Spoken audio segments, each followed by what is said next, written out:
Quando inseguranças e fragilidades ficam evidentes, surgem mais dúvidas do que certezas. Para refletir sobre as muitas preocupações e anseios que estão à flor da pele nesse momento difícil que estamos atravessando, o Café Filosófico reuniu 4 pensadores brasileiros. Nossa vida cotidiana é opaca, talvez invisível, em experiências mediadas por nuvens de embaçamento. No ensimismado cipoal das divagações preocupadas, o olhar e sua gangue de sentidos patinam no torpor obnubilado. Dessa nebulosa opacidade participam a centrífuga dos desejos, o flutuar nauseado das utilidades em cadeia, as opiniões aplaudidas em rebanho, o temor do devir ignorado, as crenças acumuladas sem recuo nem crítica e os hábitos que se reproduzem na inércia da própria definição. Tudo parece reforçar desprezo pelo mundo, desatenção crônica e deslocamento recorrente. O esforço dos grandes pensadores sempre foi o de denunciar a opacidade, afastar as nuvens que turvam a percepção, distorcem seus flagrantes e falseiam o real, empobrecendo toda a experiência. Resta-nos empenho correlato, para devolver à presença imediata seu caráter original, aos fenômenos a relevância maior e ao mundo percebido seu estatuto mais digno. E então a gente vai para as perguntas. A primeira vai ser dirigida à Monja e o complemento do Karnal. E é o Renato, de Madrid, que diz assim: Zygmunt Bauman, em mais de uma ocasião, disse que era pessimista a curto prazo e otimista a longo prazo. E a pergunta é: qual a visão de vocês e quais as razões? O Bauman fala muito de uma sociedade líquida. E nós estamos falando do mar um pouco antes, e dos rios e das águas, e tudo está fluindo. A vida é fluida, a vida é movimento e transformação. Não existe nada que eu possa segurar e dizer isso vai ficar assim sempre, ou vai mudar na direção que eu quero que mude. Mas eu posso fazer algumas coisas para que a longo prazo seja melhor. Eu tenho bisnetos e eu espero que o mundo para os meus bisnetos seja muito agradável. Então, para isto, eu falo com muitas pessoas, eu escrevo livros e eu provoco as pessoas para despertar para a vida, para o cuidar de tudo que é o nosso corpo. O planeta Terra é a nossa existência. Coexistimos com tudo que existe e fluímos com tudo que existe, mas podemos direcionar esse fluir. E eu gostaria de direcionar esse fluir no sentido de um pouco mais de otimismo para que as novas gerações sejam muito melhores do que a minha. Bem, o nosso colega de Madrid invoca o grande Bauman, que faleceu há pouco, e que viveu os suprassumo dos horrores do século XX, o Holocausto, e logo em seguida o totalitarismo soviético sob a Polônia. Depois teve a outra metade da vida um pouco mais tranquila na Inglaterra. É sempre importante lembrar, se eu pegar 2 exemplos em filosofia, Condorcet, o modelo do iluminista otimista, aquele que via na ciência o futuro total, aquele que acreditava que tudo estava à nossa frente, que o mundo seria cada vez melhor. E se eu opuser a ele no século seguinte a figura de Schopenhauer, o modelo do pessimista, aquele que acha que a dor é a dimensão da existência, eu vou lembrar que ambos estão mortos, né? Ou seja, otimistas e pessimistas morrem. Otimistas e pessimistas encontram seu fim. Na verdade, quando perguntam sobre aquela velha e boba dicotomia entre o copo meio cheio e o copo meio vazio, eu acredito no empoderamento do indivíduo que faça crer que diante do copo meio cheio ou meio vazio, queira completá-lo. Queira colocar mais água no copo para que ele e outros possam beber. Mais do que otimismo, eu acredito na ação, e o otimismo é uma forma de ação mais produtiva do que o pessimismo. O bom é que a morte iguala a todos. Então, com isso, eu acredito na ação, porque entre o nascimento e a morte, que pouco dependem de mim, ou em geral nada dependem, existe a possibilidade de eu tornar, via otimismo estratégico, a capacidade de eu melhorar, trabalhar com outras pessoas, ser esse zoon politikon, esse animal político de Aristóteles e viver essa felicidade. Por que eu não gosto dos pessimistas? Porque eles são mais chatos, só por isso. O pessimista é chatinho. Eu gosto mais dos otimistas, porque é mais agradável fazer happy hour com eles do que com pessimistas. A Camila Mazzi pergunta agora ao Clóvis e com complemento fica com o Cortella. E a pergunta é a seguinte: em uma sociedade cada vez mais conectada, as pessoas parecem estar mais distantes do que nunca. Diante disso, como ampliar a minha percepção de mundo, o meu papel e a minha existência em relação ao outro? As novas técnicas que estão à nossa disposição, a cada dia renovadas, elas definem novas condições de vida, novas condições de convivência, de relação interpessoal, de intersubjetividade e assim por diante. As técnicas, elas não são meras ferramentas que viabilizam pontos de vista, enunciações, declarações e discursos de maneira mais ágil. As técnicas fazem mais do que isso. As técnicas fazem existir pensamentos, fazem existir discursos que não existiriam sem elas. A presença das técnicas fomenta uma interação e toda interação, todo diálogo, por definição, faz surgir pensamento e discurso que, sem a presença do outro, facilitada pela técnica ou não teriam existido. Então perceba, dadas essas novas condições de vida, nós continuamos tendo algumas questões que são fundamentais para nós. A primeira delas, que está muito fora de moda, é a questão moral propriamente dita. Moral é um conjunto de princípios que você livre e soberanamente decide respeitar. E isso você o fará, eu diria que na tua intimidade mais profunda, isso você o fará sem a pressão e o medo de uma eventual punição, castigo ou até achincalhe público. Existe a possibilidade de você ser para você uma referência em termos de princípios de conduta e que isso independe, né, do nível de repressão civilizatória em que você se encontre. Então, a moral é alguma coisa que continua tendo a sua importância. E por que eu falo disso aqui?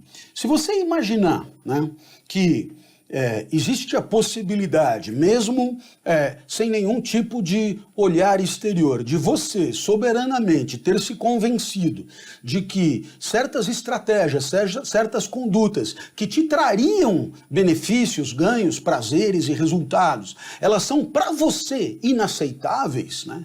Você não se vê fazendo aquilo ofenderia o entendimento que você tem de você. Você então admite que há uma possibilidade de autolimitação, né, de circunscrição de um orbital de condutas que você se autoriza, né, mesmo na invisibilidade, como no Anel de Giges de Platão.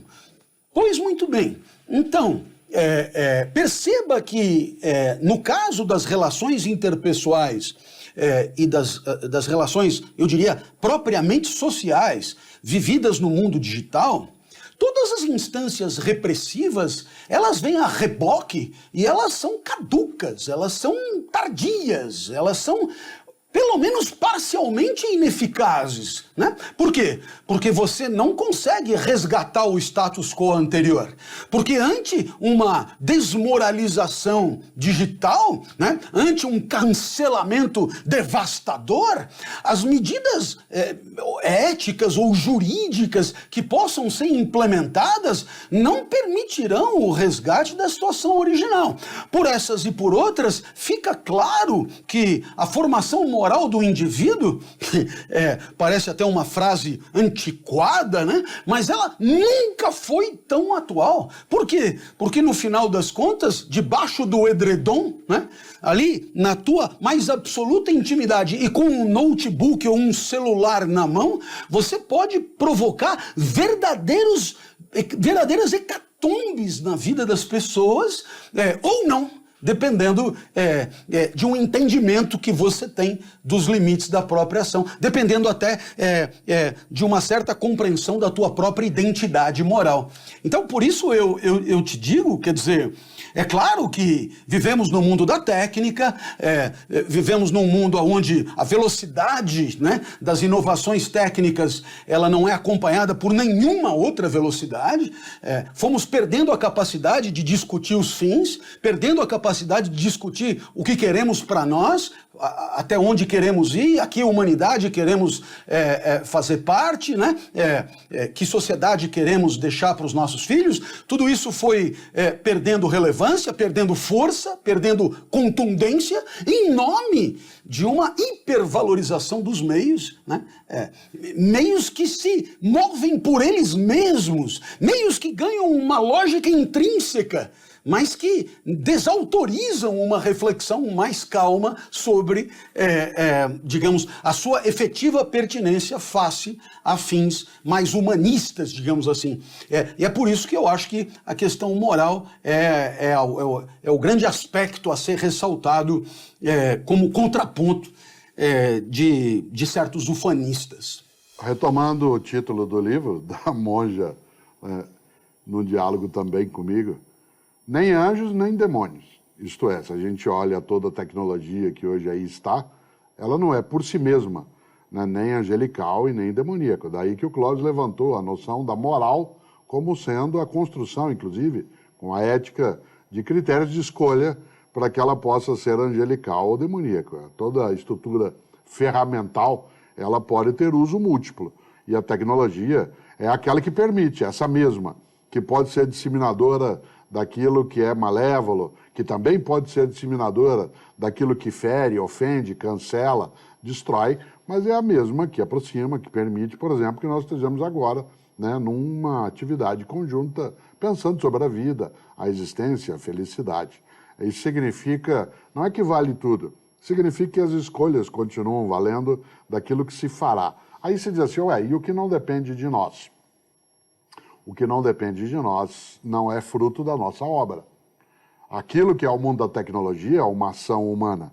Até o que chamamos hoje de inteligência artificial precisa ser colocado entre aspas, porque embora haja na inteligência artificial, especialmente no uso dos algoritmos, né, uma certa autonomia, né, da estrutura tecnológica, e ela é que dirige alguns caminhos, ainda assim, algum ser humano incluiu, construiu, elaborou essa condição. Daí que é uma licença poética, até costumo dizer, a expressão inteligência artificial. Mas a gente pode olhar, e aí eu concluo, né, de modos variados. Eu posso dizer, por exemplo, que o Oceano Atlântico separa o Brasil do continente africano, ou posso dizer que ele une o continente africano ao Brasil.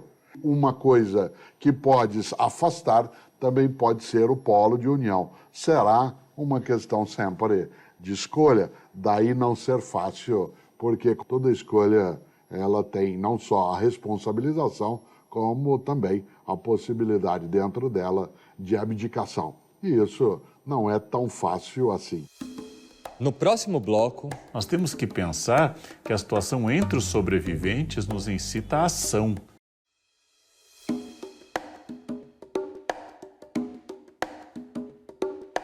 Andorinha lá fora está dizendo: passei o dia à toa, à toa.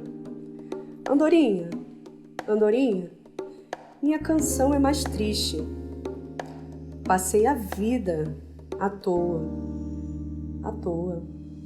mesmo que de modo incipiente, ainda tímido, nesta turbulência em que as nossas vidas ficam em estágio de suspensão, movidas pelo espanto vindo da consciência da nossa fragilidade, atingidas pela perplexidade ao defrontarmos a nossa impotência e sobressaltadas com a extensão do nosso desconhecimento, O silêncio eventual traz dramática indagação.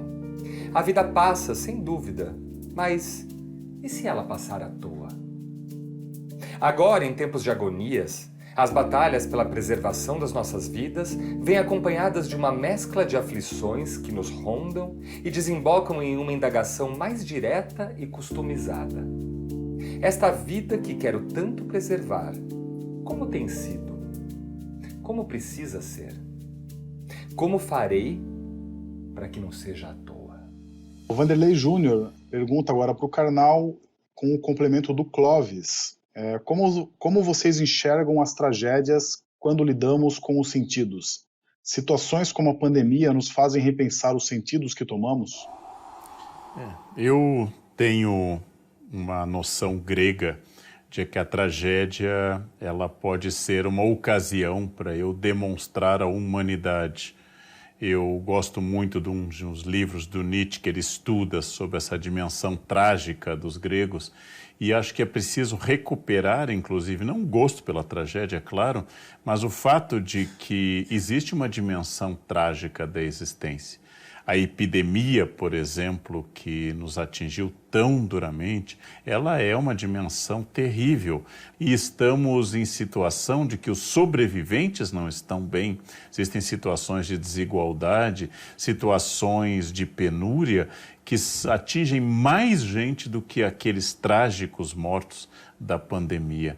Então, a dimensão trágica, ela é algo que hipnotiza, mesmeriza as pessoas. A dimensão trágica, ela faz surgir a personagem que comete a híbris, comete o desequilíbrio, mas é também a ocasião para eu pensar a dimensão do humano e a dimensão do que eu posso fazer. A ideia de uma ilha perfeita, como, por exemplo, a ilha de Calipso, onde Ulisses Odisseu aporta, uma ilha onde não há doença, onde as pessoas vivem eternamente jovens, ela se torna insuportável. Essa de Queiroz ironizou isso no conto Perfeição. Se torna insuportável viver em um ambiente onde não há nenhum desafio.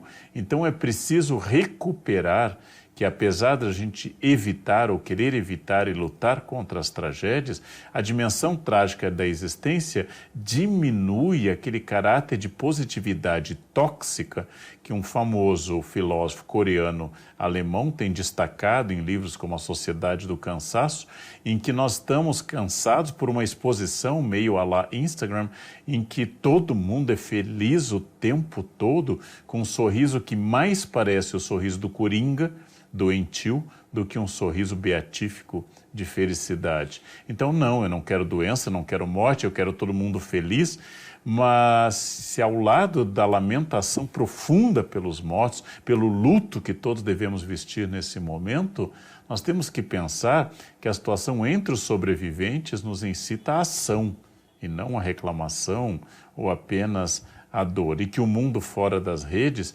sempre comporta a dimensão trágica, sempre comporta esse fogo em que, na desmedida, no orgulho ou no ato impensado, em que através da paixão eu excedo como a fúria de Aquiles contra, por exemplo, Heitor, está uma parte importante da ação humana que nos define como seres humanos. Afinal, não somos apenas instinto, não somos apenas genética. Como disse a Monja Coy no debate comigo, talvez tenhamos 5% de liberdade, mas 5% de liberdade é mais do que qualquer pedra, qualquer animal ou qualquer planta deste planeta, né? E essa liberdade vai incluir a dimensão trágica da existência.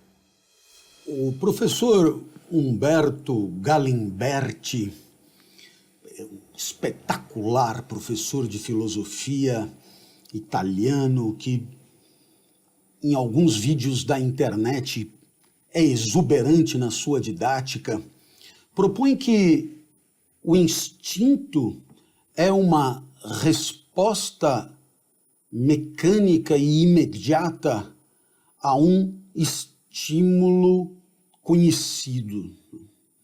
E o homem, então, não é instintivo. Talvez pudéssemos dizer que não é completamente instintivo. Talvez pudéssemos então admitir que entre a vida do homem e a sua natureza instintiva haja um colchão. Um colchão que Rousseau, por exemplo, vai chamar de vontade. E é exatamente num colchão como esse que nós poderemos encontrar. E se é só ilusão, paciência, poderemos encontrar, se é só fruto da minha ignorância das causas materiais que determinam 100% do meu ser, paciência. O fato é que me sinto livre e isso me parece bastar para entender que num momento como esse, nesse momento, nunca na minha vida eu vi tanta gente sofrendo pela mesma causa.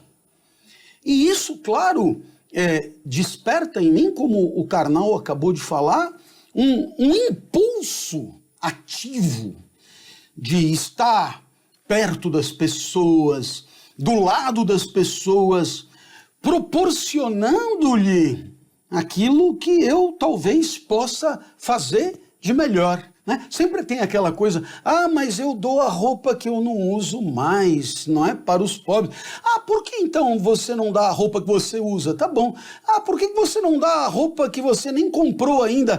Tá bom. Mas quem sabe, talvez pudéssemos propor, oferecer o nosso maior patrimônio, o nosso maior bem, que é a nossa própria vida, nos seus instantes mais caros, em que você entrega esses instantes para diminuir a dor de alguém, acreditando nessa possibilidade. E é claro que isso será feito sem nenhum tipo de contraprestação esperada, até porque o nível da tragédia, o nível da catástrofe é tão grande que esperar por algum tipo de devolutiva seria realmente rocambolesco. Então, tudo morre na disposição da oferta. E eu penso que essa foi, eu diria, a maior conclusão para mim dessa história toda. Quer dizer, sempre soube que proporcionar ao aluno um pouco de lucidez era muito bacana por ele e está tudo certo. Isso nunca talvez tenha me sido tão estranho, mas não de maneira tão rigorosa e sistemática como agora. As pessoas estão dilaceradas. Nós temos aí 250 mil óbitos, se cada um era amado por 10 pessoas, nós temos mais de 1 milhão de pessoas só no nosso país devastadas.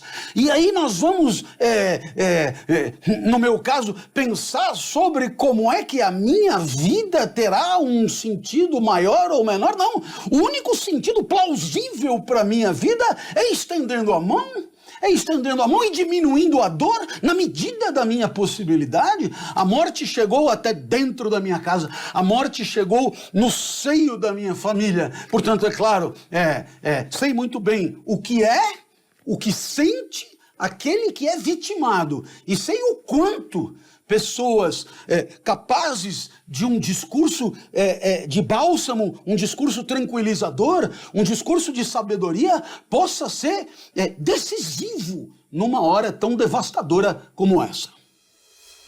No próximo bloco... A procura é o encontro, e o encontro é a procura.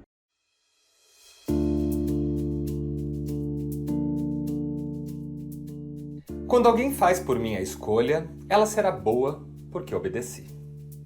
É o senso do dever, isto é, vou fazer porque tenho que fazer. E é bom que eu faça. Portanto, é a submissão como forma de salvação da decência. Por outro lado, é claro, é difícil fazer as próprias escolhas e as ter que assumir. Uma das coisas mais sérias em relação às nossas condutas é quando decidimos que seremos assim porque queremos ser assim. É difícil, porque no campo da sociologia, uma parte da explicação para isso viria daquilo que está também na nossa trajetória, no nosso entorno. Mas pensando no que é a identidade, eu assim quero ser. Mas eu não queria ser só assim ou só desse único modo. E se eu fosse de outro modo, como seria eu? Provavelmente, pelo meu modo de ser, seria alguém que continuaria me perguntando como eu seria se tivesse feito outras escolhas. O Kleber Araújo Santos e o Alisson Ferreira são duas perguntas, são similares, eu vou juntá-las aqui. Pergunta para o Cortella e para a Monja. As perguntas são: a do Kleber, na leitura inicial, quem escolhe seguir uma religião tem como consequência a perda da possibilidade de escolhas. Aí a pergunta que ele faz é se apenas os sem religião poderão fazer escolhas e viver as consequências delas. E o Alisson pergunta assim se de tempos de desafios e de dificuldades são mais propícios para fazermos exames de consciência e nos envolvermos mais profundamente no mundo da religiosidade. Religião e religiosidade não são situações idênticas. Elas se aproximam, elas se conectam, mas elas não são a mesma coisa. Afinal de contas, religiosidade é todo sentimento de reverência à vida, de gratidão, de crença de que a vida não se esgota na mera materialidade, na mera biologia. Também se pode chamar de espiritualidade, utilizando um termo um pouco mais expressivo, né? E nesse sentido, a ideia de religiosidade ela é um componente essencial para uma religião. Mas há muitas pessoas que têm espiritualidade, que têm religiosidade e não têm uma religião. A religião, digo eu, vez ou outra, ela é a formalização de espiritualidades, de religiosidades. É quando ela tem um conjunto de cânones, ela tem eventualmente um clero, né, de vários modos, ela tem uma série de ritos e mitos construídos para que se possa conjuntamente, numa comunidade, para usar a noção original de igreja, uma comunidade de vida e de fé, que essa comunidade siga, né, dentro da mesma crença, dentro da mesma direção. É impossível religião sem religiosidade, mas o contrário não. É possível ter religiosidade, né, sem ter religião. E a religião, ela é sim uma escolha de um caminho, e ao fazê-lo, se dirá, eu caminharei nessa direção, essa direção ela pode ser excludente, na qual se tira qualquer outra possibilidade, ou ela pode ser includente. Quando a gente imagina que Siddhartha Gautama, que nasce e vive, né, num mundo em que, dentro daquilo que é toda a tradição, né, do hinduísmo, embora ele tenha, né, um passo numa outra direção mais tarde, quando você tem a ideia de deidades, para usar um termo da filosofia, ou divindades múltiplas, como é o caso daquilo que o hinduísmo carrega, ele é muito mais acolhedor em algumas circunstâncias, mas também pode, na prática do cotidiano, trazer exclusões. Tal como o cristianismo original, que fala em liberdade, em fraternidade, em amor ao próximo, também pode praticar, né, como praticou, né, dentro da história, muitos modos de desvio. O que eu acho que o mais arriscado é quando se coloca uma religião como sendo exclusivista. E eu até gosto, né, quando a monja reflete sobre isso, dado que ela tem, né, uma opção não só de ter uma religião, mas ser uma praticante, uma disseminadora, né, alguém que leva isso adiante. Gosto de lembrar de um grande físico que, ateu, conta uma história muito bonita, que é o Freeman Dyson. O Freeman Dyson, inclusive, em alguns momentos teve trabalhos em conjunto com o estupendo Stephen Hawking. E ele conta que uma vez, quando o menino, caminhando na rua, né, ele estava de mão dada com a mãe dele, e aí ele perguntou para a mãe, mãe, por que tem tanto tipo de igreja diferente? E ele disse, a mãe dele respondeu, sabe o que é, filho? É que tem bastante tipo de gente diferente. Se tivesse só um tipo de gente, teria só um tipo de igreja. Como tem bastante tipo diferente de gente, então tem bastante tipo de igreja. É escolha, mas não é exclusivista. Não é, monja? É isso mesmo. Bem interessante. Nós fazemos escolhas o tempo todo. Você escolhe de manhã cedo se você se levanta ou não, se você vai sair com o pé direito ou esquerdo, se vai escovar o dente, se vai tomar banho, o que você vai comer. O dia todo é feito de escolhas. Tem um texto budista que é muito bonito, que ele começa dizendo assim, o caminho não é difícil se você evitar apegos e aversões. E eu resolvi um dia que eu ia viver um dia sem fazer escolhas. Eu estava num retiro espiritual, o sino tocava, era para fazer isso, o tambor tocava, era para fazer aquilo. Parecia tão fácil. Quando chegou a hora da refeição, trouxeram para mim uma bacia cheia de pães. Eles eram diferentes, eles não eram iguais.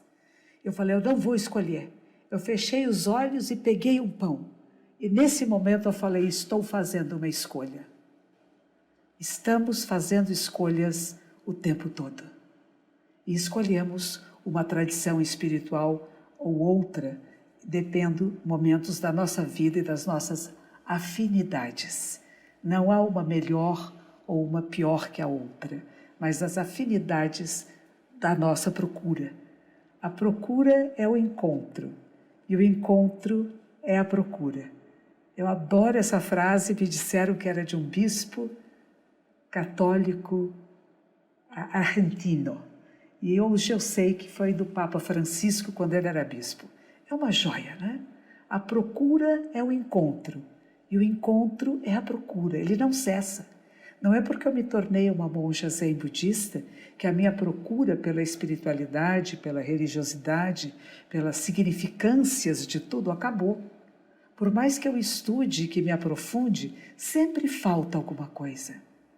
E lembrando, quando o Karnal falou um pouquinho da morte também, que todos nós morremos, ateus ou não ateus, religiosos ou não religiosos, todos morremos. Esse mês de fevereiro foi o mês da morte, que seria de Buda, o Buda histórico. E ele, um pouco antes de morrer, reúne seus discípulos e diz a eles, não se lamentem, tudo que começa inevitavelmente termina. Não é meu corpo que vocês amavam, mas os ensinamentos, o Dharma, a lei verdadeira. E este é o seu mestre, e este viverá para sempre, se vocês seguirem os ensinamentos. E qualquer um de nós que siga qualquer tradição filosófica ou espiritual, nós estamos mantendo vivas a vida, o pensamento daqueles que iniciaram, mas os pensamentos não eram deles. A palavra não é minha, nada me pertence. Não tem um eu separado que diga isto é meu e eu sou assim e esta é a minha tradição e a minha é melhor que a outra. Eu preciso aprender a dialogar, a ouvir para entender e ter respeito às pessoas, porque não é apenas a fé numa deidade que nos torna pessoas éticas e boas. É quando você faz esse compromisso com você. E os caminhos da espiritualidade nos facilitam. Há um professor em Barcelona chamado Francesc Torralba, e ele escreveu um livro que ele se chama Inteligência Espiritual. Ele diz que há vários tipos de inteligência. Para matemática, filosofia, explicação, enfim, há várias possibilidades. Mas tem uma que é comum ao ser humano, que é a inteligência espiritual. E ela pode ser desenvolvida, independente de você ser ateu ou não, independente de você se religar a uma religião ou não. E isso para mim é mais importante, saber que essa procura da inteligência espiritual, que é aquilo que questiona o que é vida, o que é morte, o que estamos fazendo aqui, o que podemos fazer com esses breves anos de existência. Tem sentido a vida? Ou que sentidos, como dizia Nietzsche, podemos dar à vida? No próximo bloco... Não é o mundo que te agride, é o mundo interpretado por você que te agride.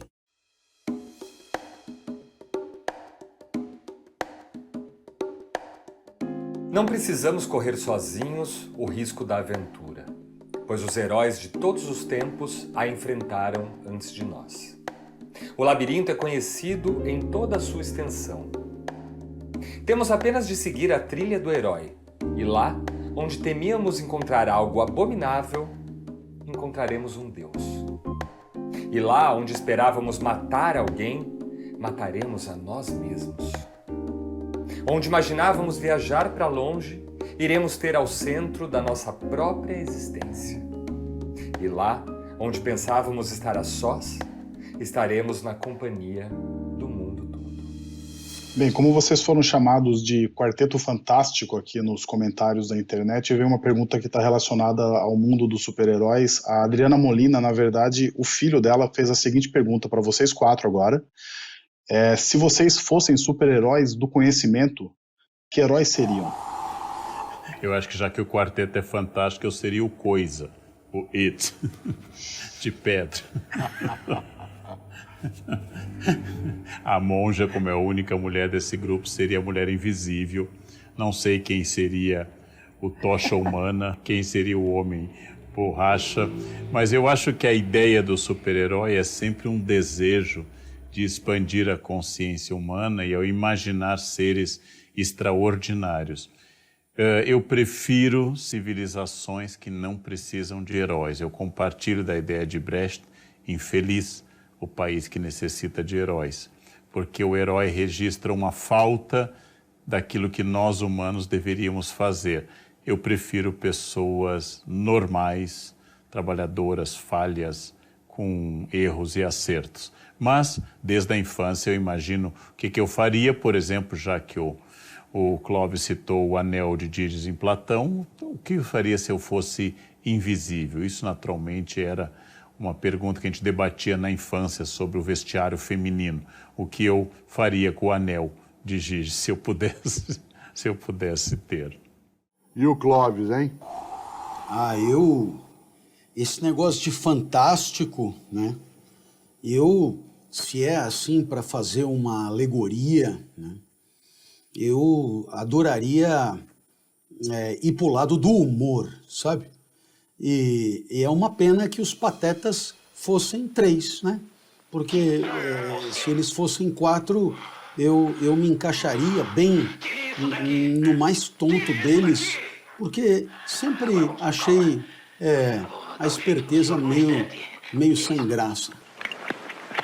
Aí está, senhor. O senhor está todo bonitinho. E o espaguete está como novo. Então, eu acho que do lado do humor eu me sentiria muito mais acolhido.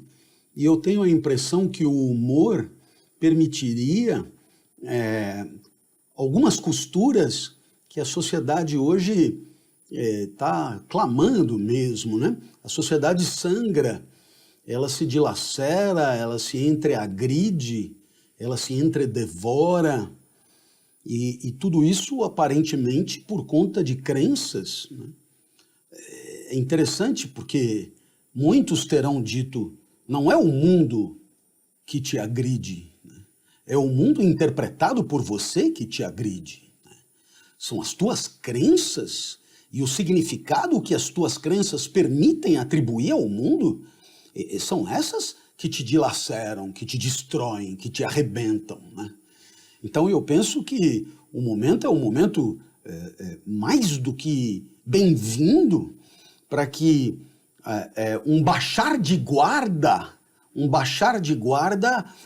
possa permitir uma interlocução onde cada qual esteja disposto a rever todas as suas crenças em nome de um entendimento.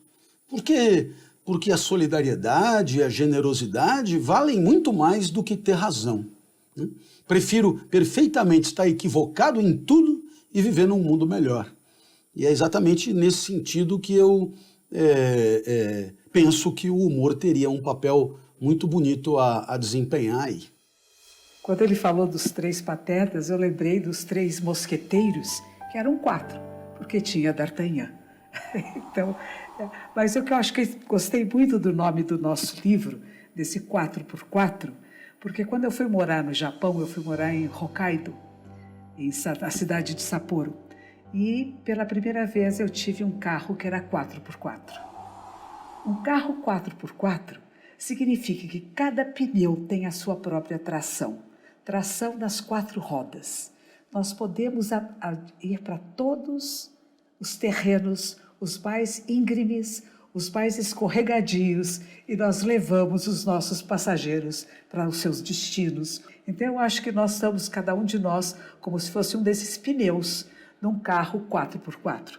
Tem tração nas 4 rodas. Cada um de nós tem uma maneira de levar adiante o pensamento, A maneira de ser, que seja com alegria, com contentamento, com gentileza, levar adiante o mundo e as pessoas que se aproximam de nós aos seus lugares, aos seus destinos ou aonde queiram chegar nesse momento, que nunca é um destino final, porque, como lembramos todos, o destino final é um caixãozinho. Agora, o caixãozinho pode ser de luxo ou pode ser muito simples. Sozinhos somos mais frágeis, mas juntos nós podemos fazer como um 4x4 e passar por todos esses terrenos pelos quais tenhamos que passar, pandêmicos e não pandêmicos, escorregadios, difíceis e fáceis também.